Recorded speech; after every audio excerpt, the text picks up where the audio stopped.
Good morning, my beloveds.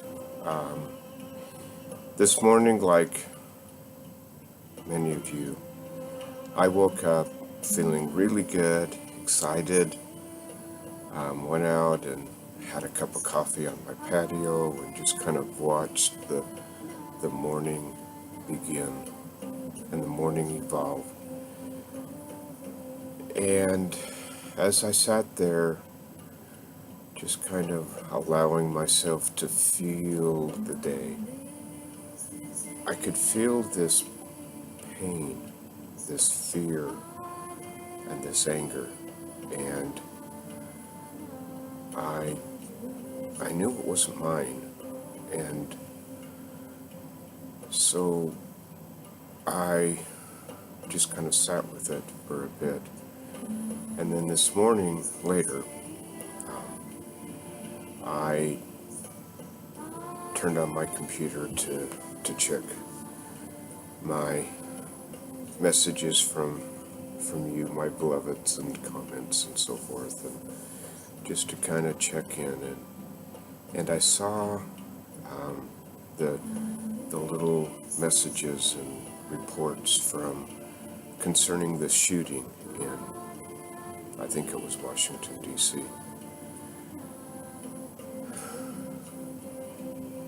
And it broke my heart. Not in and of itself, but just this continuing escalation of violence and pain and fear. My beloveds, we've got to stop. Now, I know none of us are shooting people or anything like that, but we have to remember that no one is, well, I'll speak personally, no one is my enemy. No one. Darkness, i.e. fear, anger, hatred, that is what we have to guard against. When we have many people in the world today, and especially here in the States, or I don't know if it's more than others, but I seem to hear more about it in the States anyway. We have a lot of people who thrive in darkness. They thrive in contention and anger and stirring things up and name calling and creating an atmosphere of us versus them, U.S. citizen against U.S. citizen, planetary inhabitant against planetary inhabitant. And it's easy to get caught up in it. I have.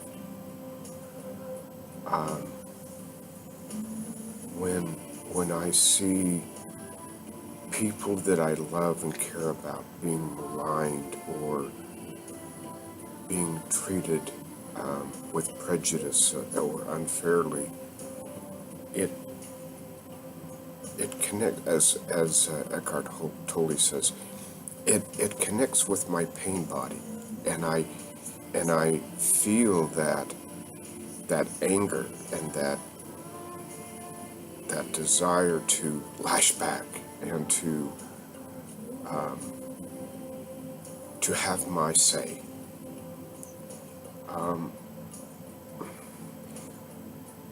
It's important for me and for all of us to remember that if I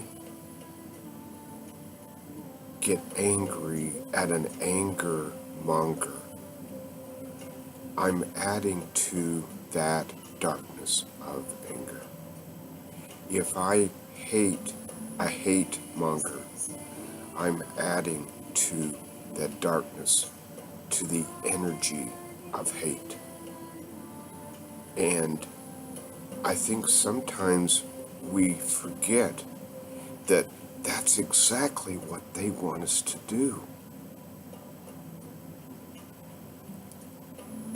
Light will always, always overcome darkness. And yet, if we try to battle anger with anger, hate with hate, then we're battling darkness with darkness. And we've already surrendered our greatest strength, which is our light. And so when when people come out in the media, we have so many people in the media, so many politicians, so many people who seek the spotlight, who seek power, who seek control. And their avenue for doing this is darkness. It's and I don't mean this in a religious context. I mean they seek it in the darkness of energies such as fear, hatred, jealousy, retaliation, so on. If I'm pretty, not really by choice, but because I'm so passionate about trying to share love and so forth, I put myself out there. And because of that, I get a lot of Facebook messages, emails, sometimes comments, but usually they do it privately. They want to attack me in private. And it's clear that their purpose is to provoke, is to get me angry and to get me to hate them back, or to get angry back at them, or so on. And sometimes I have allowed them to. And as soon as I do, I can feel it. I feel, as soon as I've engaged in that, I feel like I need to go smudge, just go take a shower or something, clear this energy off. And that's my insight, my guidance that I'm on the wrong path. And so, in the wake of this shooting in DC and all the other shootings that we have, we recently came up on the shooting of the nightclub in Florida, and the other acts of darkness that have occurred throughout the planet. I encourage us all to look at the shining examples of people who say, I will not respond in hate. I will respond with love. Rihanna did a beautiful, her and several, did a beautiful concert. And that was the message. You will not make me afraid. You will not make me hate you. You will not make me angry.